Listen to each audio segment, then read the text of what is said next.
इसमें सांस्कृतिक त्योहार है और आप इसको लाइफ लेसन के हिसाब से कैसे बताते हैं? चलिए, अपनी धर्म संस्कृति में जितने भी त्योहार फेस्टिवल्स हैं, हम्म, सभी के पीछे कुछ ना कुछ लाइफ लेसन्स हैं, मैक्सिमम के पीछे हैं। हम्म, जैसे हमने सुना है, लोग बोलते हैं भगवान को पूछते हो, साथ साथ भगवान की सुनो। अच्छा। तो भगवान को और भगवान की में डिफरेंस क्या है? राम और रामत्व। मैंने भगवान राम का जो आचरण है वो क्या है? रामत्व। सामर्थ्य है। अभी हम राम जी के सामने तो पूजा करते हैं, लेकिन हम्म। राम जी का गुण हमें जीवन में अपनाना चाहिए। अपना- वैसे ही सभी त्योहारों से सीख करके उसके क्या लाइफ लेसन है, क्या एस्पेक्ट है, वो हमें समझना चाहिए। ठीक है, तो देखिए, महिषासुर का आपने नाम सुना है? हाँ। महिषासुर, इसका मर्दन कौन कर रहा है? दुर्गा माँ। दुर्गा माँ। हम्म, और दुर्गा माँ के आगमन का एकमात्र कारण था महिषासुर का वध करना। वध करना। तो हुआ ऐसा कि महिषासुर ने घोर तपस्या की और ब्रह्मा जी से वरदान प्राप्त किया कि मुझे कोई भी देवता या मानव मार न सके। ठीक तो है। इसका टच कहां तक हुआ? वरदान किसने दिया? ब्रह्मा जी ने। ब्रह्मा जी ने दिया। तो टच कहां तक हो गया? Supreme power supreme Brahma ji power, तक। हाँ। अब क्या है, जब वरदान मांगा तब तक कैसी क्या मानसिक स्थिति है पता नहीं। वरदान मिलने के बाद जब उसे पता चल गया कि ना मुझे मानव मार सकता ना देवता मार सकता तो मुझे कोई प्रयास नहीं कर सकता। हाँ। अब क्या होता है, जब भी पावर्स आते हैं हम्म, और आपका रिलेशन बिल्डअप कोई ऊपर टच हो गया हो गया। और पावर्स आ गए, तो दो तरह के लोग होते हैं। हम्म। एक है जो उसका सदुपयोग करते हैं सदुपयोग और करते जो हैं, कोई कोई तो दुरुपयोग करते हैं। दुरुपयोग करते हैं। हाँ। एग्जैक्टली। हाँ।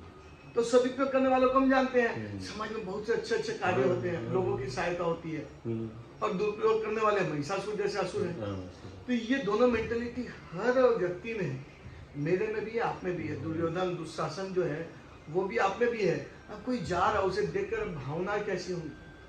तो अपने मन के असुरों पर अपने मन के दैवी शक्ति को बढ़ाना, हम्म। ये समझना चाहिए। नहीं तो क्या होगा, हम क्या बन जाएंगे? महिषासुर जैसे असुर प्रवृत्ति के हो जाएंगे। और याद रहे, असुर कितना ही बड़ा हो, कितने ही पावर्स हो, कितना ही लंबा टचअप है, हाँ।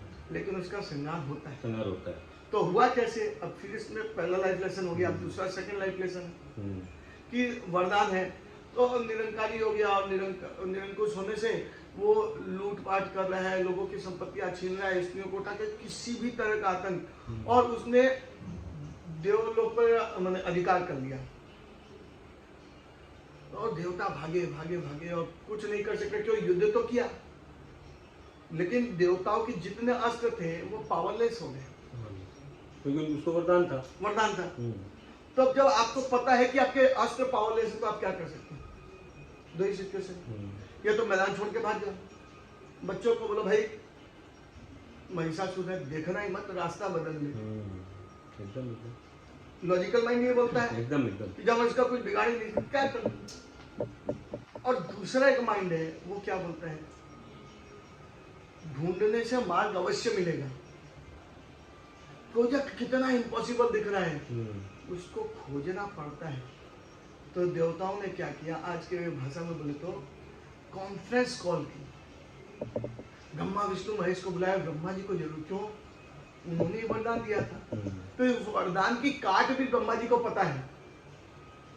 दुनिया में इम्पॉसिबल कुछ नहीं, मतलब तो ब्रह्मा जी को काट पता थी। ब्रह्मा जी ने बताया कि भाई इसको ये वरदान है, तो इसके लिए अब क्या हो सकता है?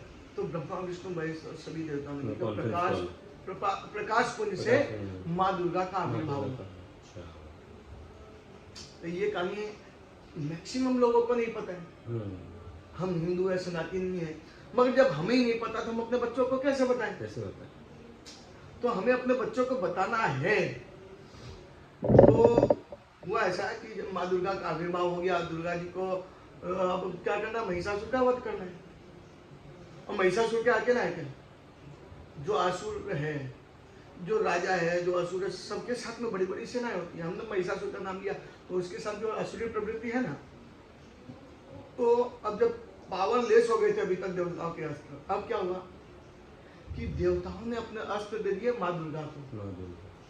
अब ये पावरलेस अस्त्र, इनमें पावर आ गई, हुआ ना? तो इम्पॉसिबल कुछ नहीं। हमें प्लानिंग करनी है और उसका और निष्कर्ष प्रयास करते रहना चाहिए, सफलता मिलती ही है। बस दिशा हाँ, खोजनी दिशा है। कुछ नहीं होती है बस। हर चीज का मार्ग है।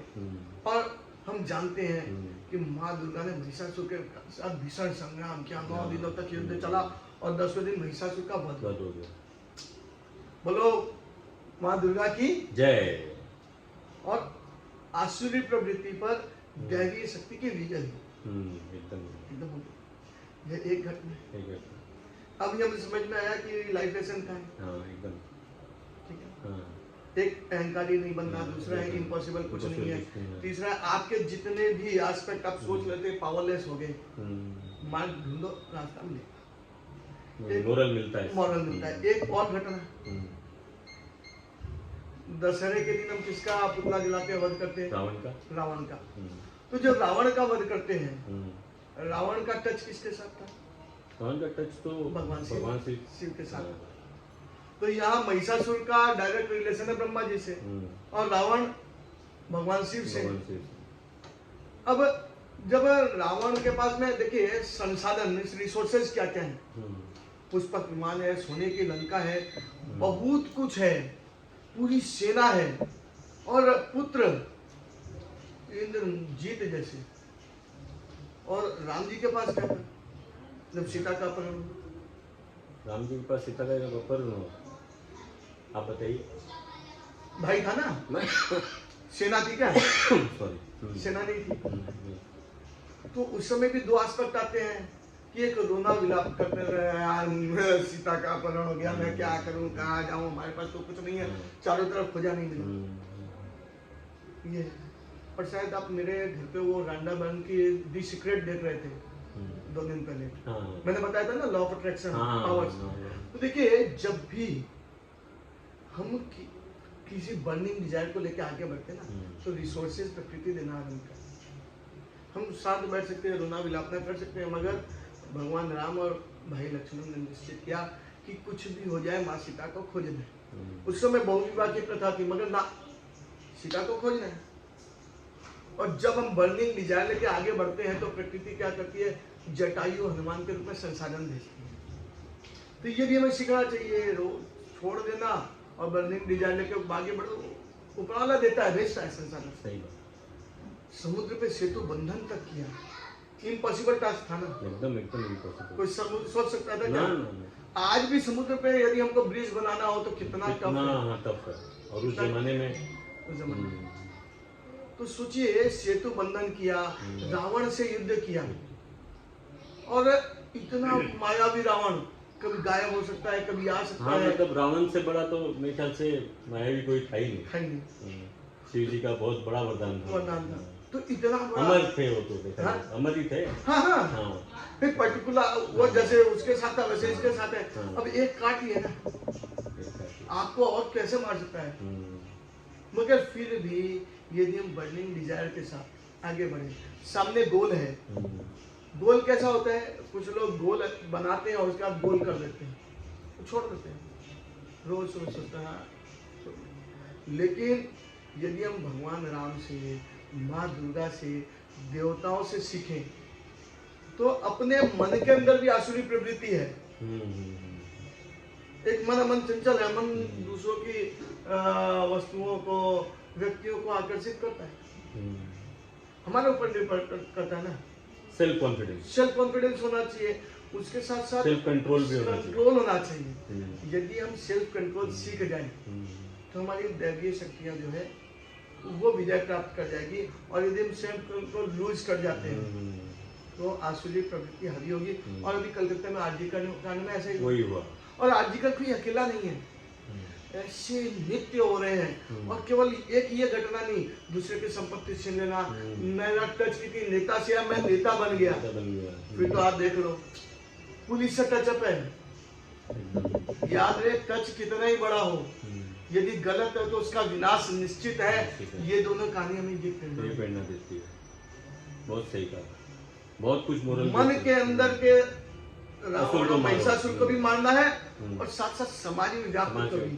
अहिंसा परमो धर्म, ये सब कोई काम के नहीं। धर्म हिंसा तथा न जुड़े तब तक आपको कायर बना के छोड़ दिए। और यदि आपको लगता है धर्म संस्कृति का नारी का कहीं अपमान हो रहा है तो उसका उस विरोध आवाज को जरूर उठाना पड़ेगा, विरोध करना पड़ेगा। अपने बच्चों को आज ही सिखाइए, आज सेल्फ सिखाइए, डिफेंस की हाँ। ट्रेनिंग दीजिए।